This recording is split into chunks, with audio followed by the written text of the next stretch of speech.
ধরার বুকে নেমে এলো আসমানি চাঁদ। তিনি ছিলেন মধ্যম উচ্চতার, অতিরিক্ত লম্বা নন, একবারে খর্বকায় নন।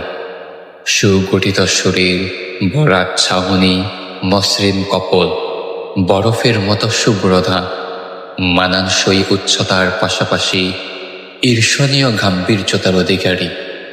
প্রশস্ত কাঁধ, মজবুত পেশীয় হাড়, শক্তিশালী অথচ মোলায়েম হস্তের অধিকারী।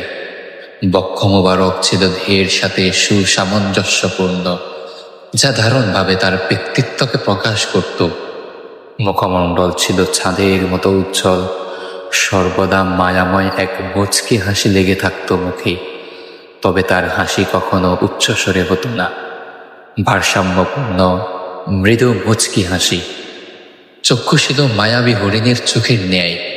চোখের কালো অংশ কুচকুচে কালো এবং সাদা অংশ ছিল ধবধবে সাদা। সেই চোখে সর্বদা ধুতি খেলা করত। চোখের পাপড়ি ছিল সরু, যেন আলোর শীতি ভেয়ে নেমে গেছে ঘন ছায়া। তিনি ছিলেন আরবের মধ্যে সবচেয়ে বিশুদ্ধভাষী।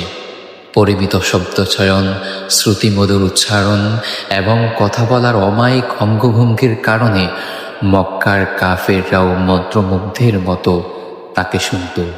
তিনি কথা বললে মনে হতো মুখ থেকে মুক্ত ঝরছে। চুল ছিল ঈষৎ কোঁকড়ানো, যা তার সৌন্দর্যকে আরও বাড়িয়ে তুলত। কখনো কান ছুঁই ছুঁই করত, কখনো বা এই চুল কাঁধ পর্যন্ত পৌঁছাত। শেষ বয়সে চুল ও ধাড়ে মিলিয়ে গোটা বিশেক চুল শুভ্র হয়েছিল। তিনি হাঁটতেন দৃপ্ত ভঙ্গিতে, যেন ঢাল বেয়ে নেমে যাওয়া অদৃশ্য শক্তির প্রতীক, কিন্তু পদক্ষেপে দাম্ভিকতার লেশমাত্রও ছিল না। তপ্ত রোদে ঘর্মাক্ত হলে চেহারা রক্তিম বর্ণ ধারণ করত। কপালে বিন্দু বিন্দু ঘাম মনে মুক্তোর ন্যায় ঝলমল করত।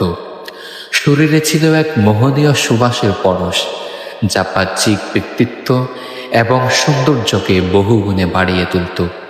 কিন্তু তার চূড়ান্ত সৌন্দর্য ছিল চারিত্রিক পবিত্রতা।